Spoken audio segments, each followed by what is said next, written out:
Caroline Fayet, merci de prolonger le débat un petit peu avec nous. Le débat, c'était comment partager le pouvoir à l'heure des réseaux sociaux.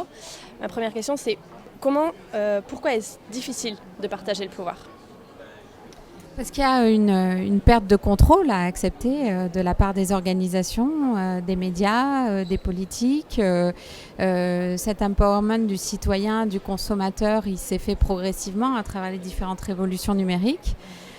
Aujourd'hui, en fait, je pense que ce qui est difficile, c'est qu'il y a une perte de pouvoir à accepter, notamment sur le pouvoir d'imposer. Le pouvoir de contrôler dans les organisations. Et en même temps, ça requiert une autre prise de pouvoir sur le pouvoir d'influencer. Et cette capacité d'influencer, elle n'est absolument pas maîtrisée par les pouvoirs traditionnels. Elle est plutôt maîtrisée par la foule. Donc elle est peu maîtrisée par les politiques. Paradoxalement, ce n'est pas parce qu'on est sur les réseaux sociaux qu'on sait être influent. Elle est peu maîtrisée par les entreprises qui ont toujours finalement cet héritage de 50 ans de communication descendante où elles imposent leur message plus qu'elles n'essaient d'influencer et de générer l'adhésion autour de leur message. Oui, vous citiez la SNCF qui a ouvert son compte Twitter très tardivement et qui maintenant arrive à communiquer via son compte Twitter. C'est obligatoire maintenant d'avoir un compte Twitter à l'heure actuelle ? Je me permets de vous corriger, c'était pas très tardivement. En fait, c'est le temps de construire une communauté qui est long.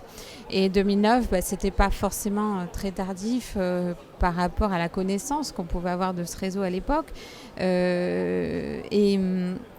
Pardon, la fin de votre question du coup. C'est obligatoire d'avoir un compte Twitter aujourd'hui ? Alors, ce qui est obligatoire, c'est de comprendre quels sont les points de contact avec vos publics, avec vos parties prenantes sur lesquels vous êtes attendus. Donc, est-ce que c'est Twitter ? Est-ce que c'est Facebook ? Est-ce que c'est un forum de discussion ? Est-ce que c'est une plateforme d'échange générée par l'entreprise ? Vous voyez, des entreprises très influentes comme Amazon n'ont pas forcément une présence sur les réseaux sociaux de masse, mais elles sont nativement sociales, avec les avis, etc. Donc, ça veut dire qu'il y a une capacité de compréhension de cet environnement numérique qui est indispensable pour comprendre justement quels vont être les bons canaux d'influence. Vous évoquiez les déséquilibres de la maîtrise technique des influences, justement. C'est quoi le risque si certains dirigeants, certaines entreprises n'ont pas cette maîtrise de la communication, des réseaux sociaux ? Le risque, c'est d'entrer en guerre avec le citoyen et le consommateur. C'est pour ça que mon ouvrage, je l'ai appelé « L'art de la guerre digitale ».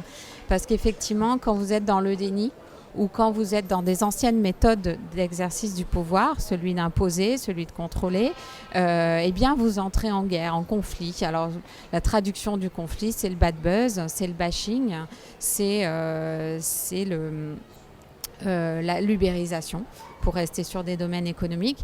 Donc ce sont ces menaces, ce sont ces attaques, ces agressions qui vous viennent de l'environnement numérique. Aussi bien par le citoyen, quand il s'agit du bad buzz qui s'attaque à votre réputation, que du consommateur, quand il finalement laisse la place à des disrupteurs de business model. Il faudrait quoi ? Il faudrait éduquer les dirigeants actuels et penser à l'éducation des futures générations pour que tout soit bien coordonné ? Il faut les sensibiliser, il faut apprendre ces nouvelles techniques d'influence. Moi, mon propos, c'est, j'ai entendu lors du débat, il faut armer la foule. Je pense qu'en fait, la foule, elle est armée, c'est bon, elle maîtrise ces techniques-là. Je pense qu'il faut plutôt armer aujourd'hui les anciens pouvoirs pour qu'on ait un débat totalement éclairé en ligne, qu'on n'ait pas ce risque de désinformation, de dictature émotionnelle.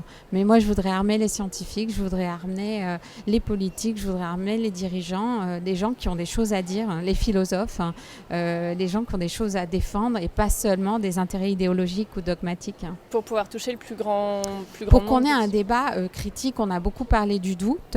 Je pense qu'il faut maintenir cet esprit des Lumières finalement au niveau du numérique avec la plus grande variété de personnes qui s'expriment et pas seulement les trolls, les activistes, les gens qui ont une idéologie à défendre. Merci beaucoup.